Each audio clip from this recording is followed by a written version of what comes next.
Welcome to episode number 15 of the Better Writer podcast. First off, if you are following along in real time, you will know that there was no episode released last week. I am so sorry.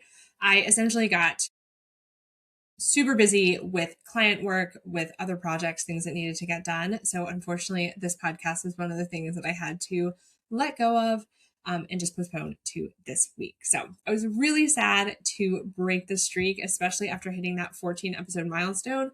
But client work always comes first. That is something I am always going to prioritize. So unfortunately, I missed a week, but I'm back. I am not going to let that stop me from continuing this show because I really do love coming here and talking about writing, talking about making your writing better and how we can all improve. And I think my missing a week is also a really good reminder that I am human. I know it sounds super weird to say that, but in this age of AI and people who are churning out content that has been artificially generated, we can sometimes have unrealistic expectations for ourselves, both in terms of how much we should be producing and in how consistent we should be in that production schedule. So, if you have ever doubted whether I am human or a robot, the fact that I missed a week is your reminder that I am merely human. Things will happen. And that is essentially what happened last week. And I think that is the perfect segue into today's topic, which is how I do and do not use generative AI, or actually AI in general, as an editor and a person.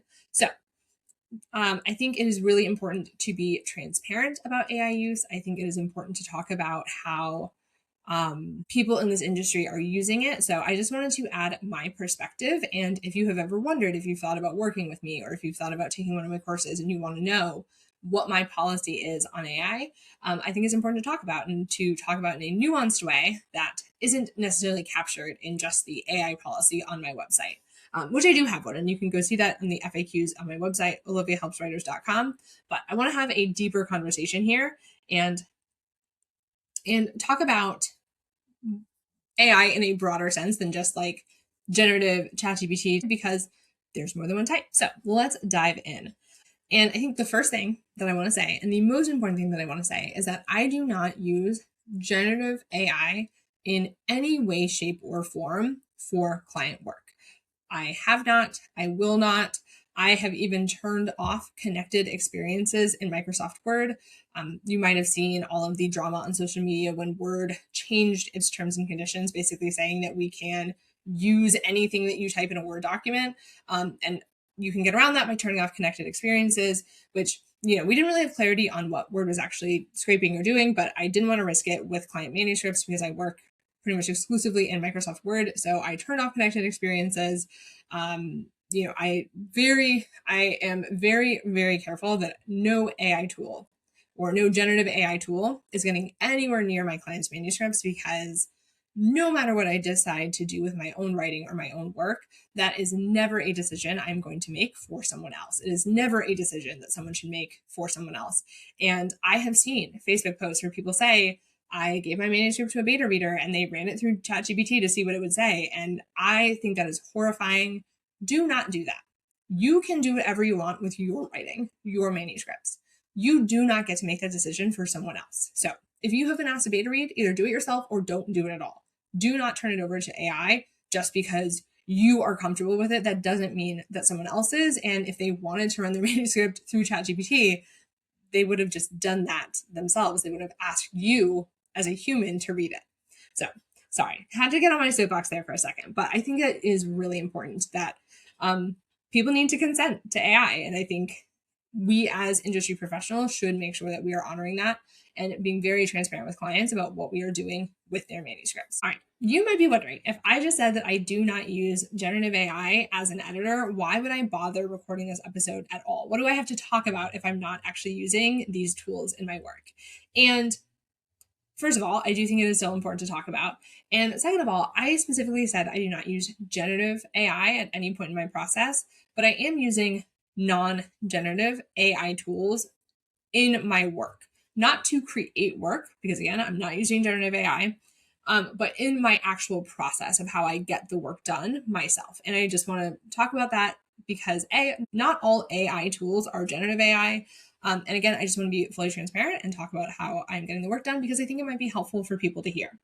So before I dive into the actual tools that I'm using, I want to talk about the general principles that I personally use to decide if I'm going to use a tool or not. And I'm not saying that these are rules that you should adopt or rules that anyone else should adopt, but I just want to be clear on what I have kind of settled on as my personal barometer for whether I'm going to use a tool or not.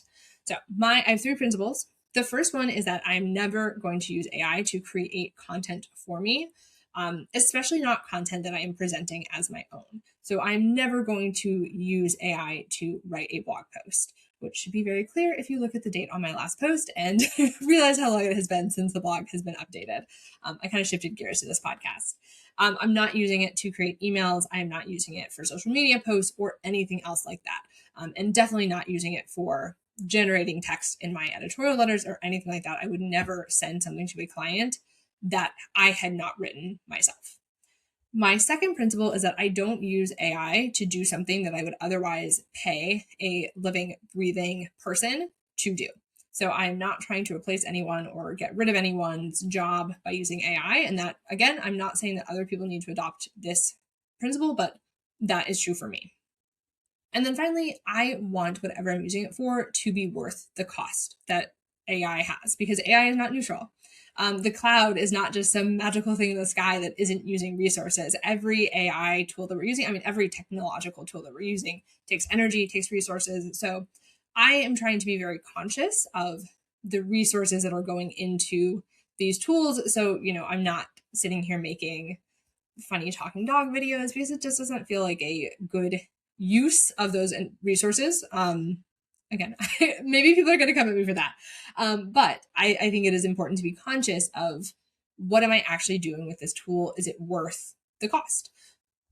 And that metric is going to be different for everyone. There are probably going to be people who listen to this episode and say that what I'm doing isn't worth it. And again, everyone gets to make these decisions for themselves, but I just wanted to talk about how I approach these decisions. All right. So now getting into the actual tools and what I actually do with AI.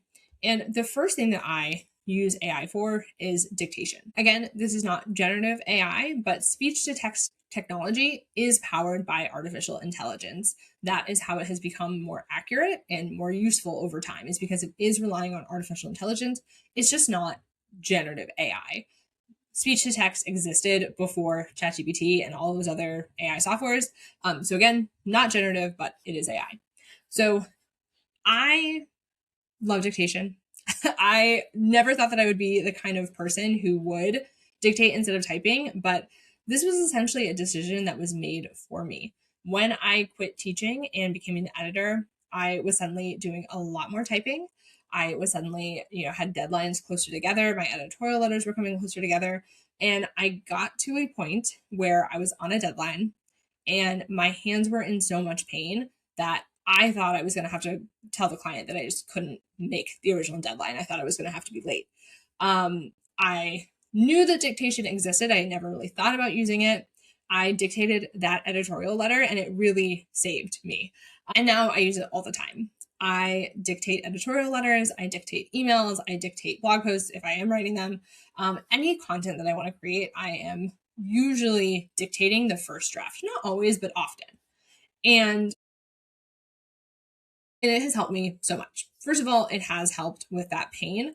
I also redid my entire office to make it more ergonomically friendly, which has also helped. But I still dictate all the time, especially because it also allows me to multitask. I can dictate things while I'm cooking, cleaning, driving. That is actually one of my favorite things to do because I can just plug my phone into my car and it is super easy. It's not always 100% accurate. I do have to spend time cleaning it up, but it is much faster for getting that first draft out. If you're curious to learn more about dictation, I highly recommend checking out Sarah Elizabeth Sawyer. I will link to her and her work. I am one of her affiliates, full disclosure, but I've taken her dictation course. I have learned so much about dictating more efficiently and effectively from her. And if this is something that you're curious about, I would definitely recommend it. So first off, dictating speech to text, I could not live without it. And it does not violate those 3 principles that I set out at the beginning because number 1, it's not creating anything for me. all of the words are coming from my brain. They're just coming out from my mouth instead of coming out through my fingers if I was typing. I would never hire someone to sit in the passenger seat of my car and dictate my random rambling thoughts as I fly down 95. So it is definitely not replacing a human for me. Maybe back in the day, I would have, hired someone to transcribe things, but obviously, no one is going to sit in my house and write down what I'm saying while I cook. So not replacing a human job. And then in terms of the environmental impact, I know that speech to text as a form of AI is using energy. I think for me, it is worth it. I do not live a carbon neutral life anyway, and the time saved, the pain it has kept me from feeling as an editor. I really don't know if I would be able to do this job full time if I wasn't using dictation to take some of the load off physically. So it is 100% worth it to me. You might not agree with that, but for me and what I need to do, it is essential. All right. The second way that I'm using AI is for spell check, because a lot of spell checks, I think pretty much all of them at this point in time, are powered by AI in some fashion. Some are powered by generative AI, some are powered by not generative AI. I don't even know what the term for that is. Standard AI? Something like that? I have no idea. But again, I think spell check is pretty basic. I am not going to justify why I use spell check. I will say I'm not using any generative AI powered spell checks. I do use Pro Writing Aid, but I have all of the generative features turned off, and that's something that you can do. You don't have to opt into them. And I will say it is frustrating because I feel like spell check has gotten worse because of AI, and I have gotten some genuinely baffling suggestions lately. And I think it is because they're relying on AI. And as far as I understand it, generative AI is more of a prediction machine. Like it just predicts the answer that you want to hear based on all of the data it has scraped. And I think potentially it is not always being trained on grammatically correct information. And so I've been getting some wild suggestions recently that I really think it's only going to get worse because of AI. And that is super frustrating.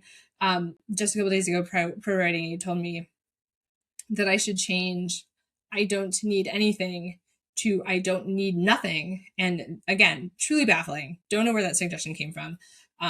As of right now, we have the tools we have, but I do use spell check and I need spell check.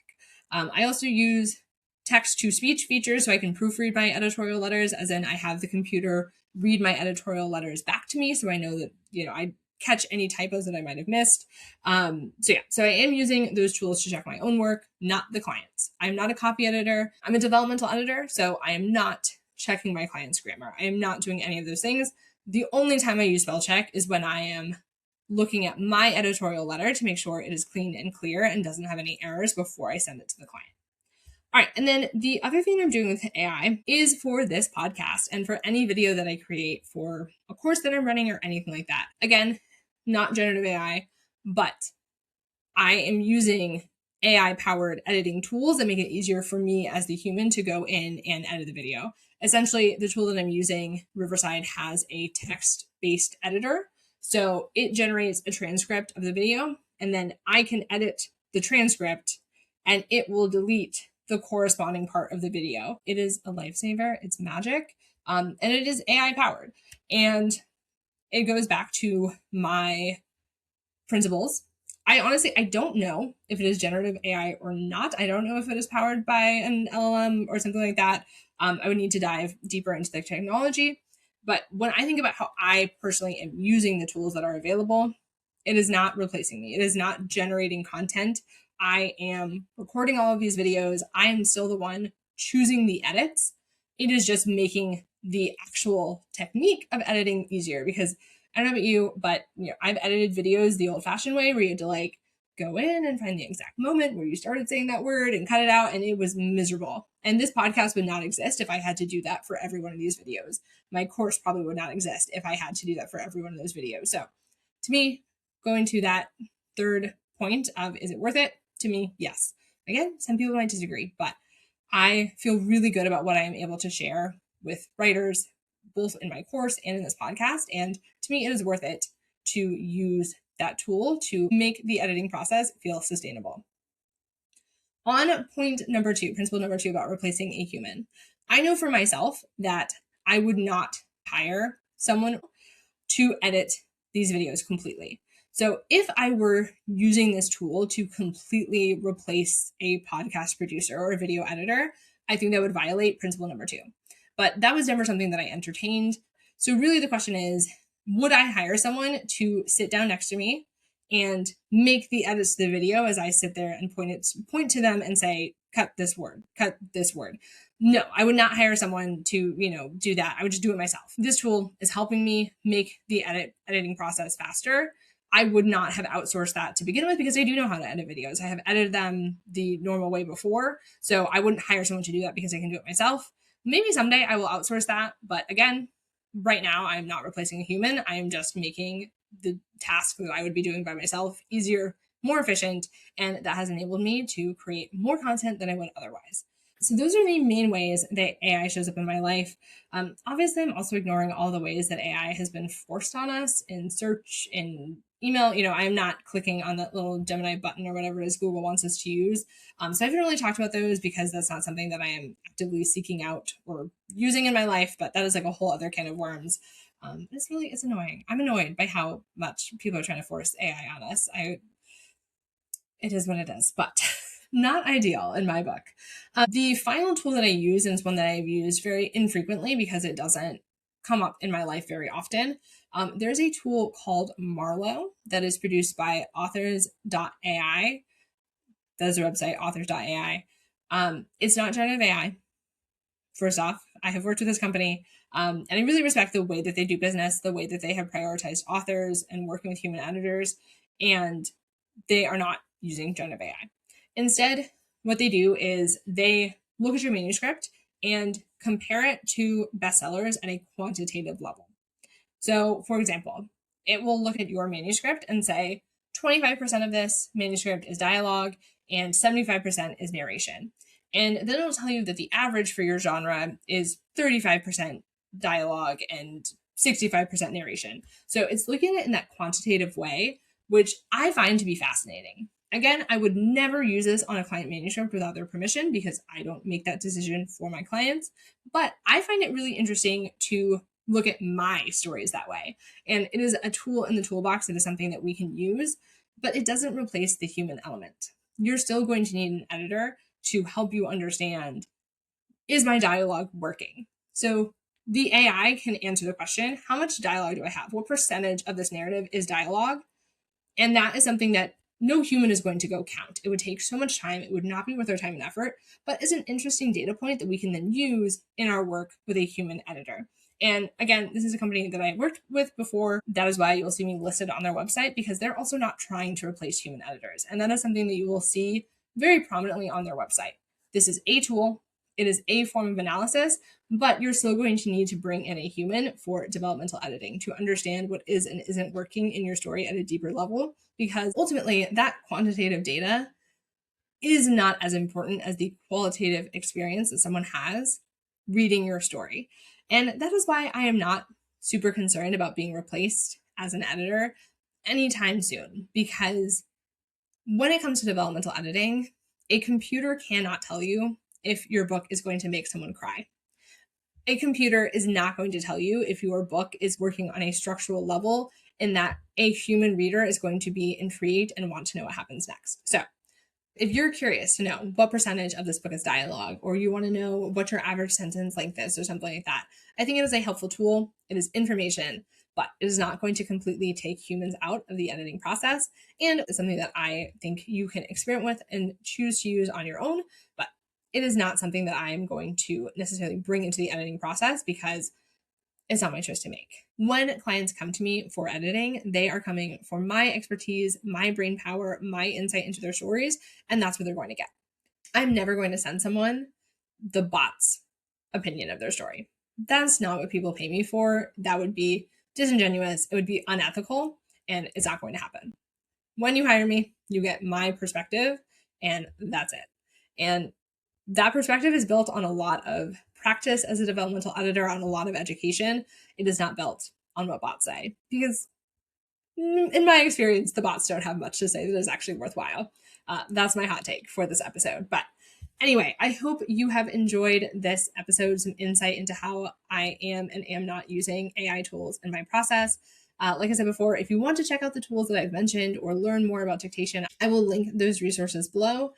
And if you have a comment, if you want to let me know your opinion on AI tools, generative or otherwise, you can let me know. Message me on Instagram. I'm at Olivia Helps Writers. If this triggered anything for you, talk to me. I would love to hear your perspective. And if you have any insight into maybe something that I'm missing, something I don't know about AI that I should, let me know. Thank you so much for listening to another episode of the Better Writer podcast. I am so glad that you're here. So grateful that you took time out of your day to listen to me talk about writing. I hope you have a wonderful week. Keep writing and keep getting better one word at a time. See ya.